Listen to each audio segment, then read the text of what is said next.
Hello everyone. In today's course, I will introduce the relationship between cloud computing and virtualization.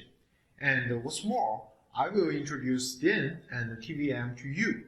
KVM is very important, so you should double your efforts. Let's take a look at the comparison between virtualization and cloud computing. Let's first look at virtualization.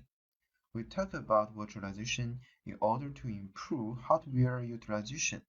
Virtualize a physical host into multiple logical hosts, then has its own operating system on each host, and then run different applications.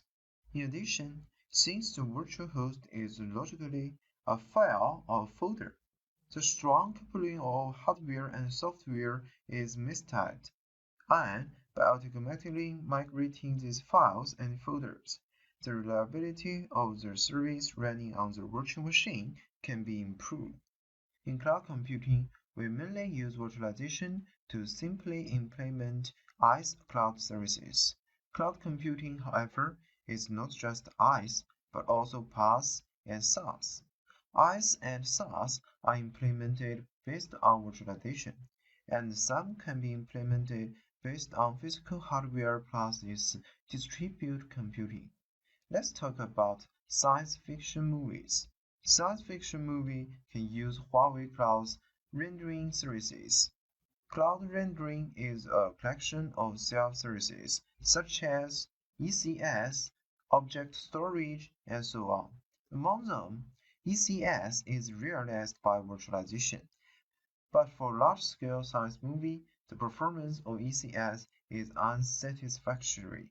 So, at this time, it needs to use a bare metal server. The bare metal server is a real physical machine.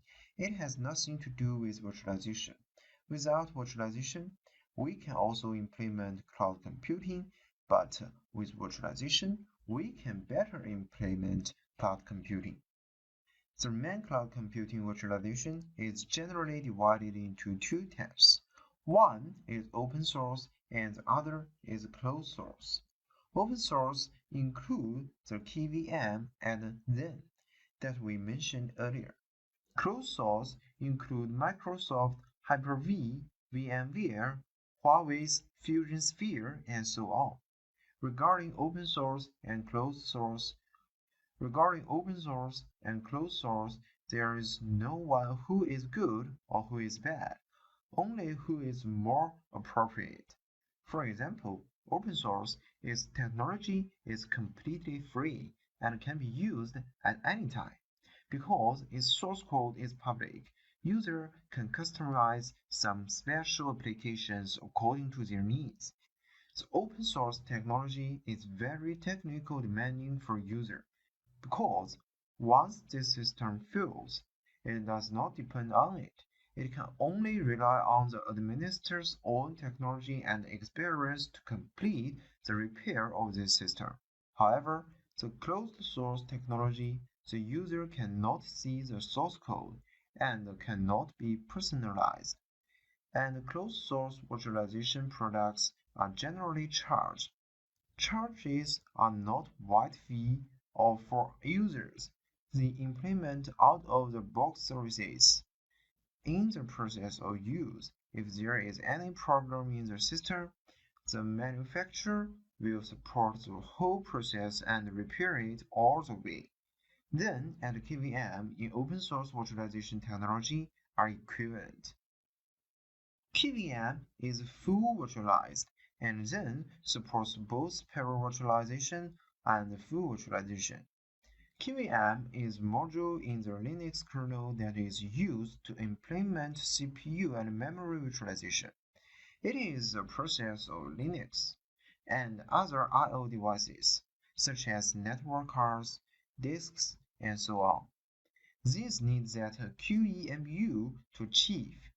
DIN is different from KVM in that it runs directly on the hardware and then runs the virtual machine on the top of it. Virtual machines in DIN fall into two categories, DOM0 and DOM-U. DOM0 is a privileged virtual machine with direct access to hardware and management tool. DOM0 need to be started in advance before the VM are started. DOM-U is a non-virtual machine and cannot directly access hardware resources.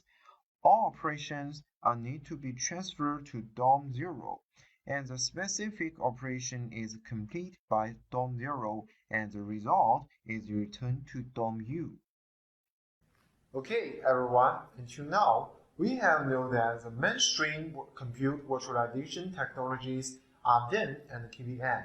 And I have mentioned before, KVM is very important.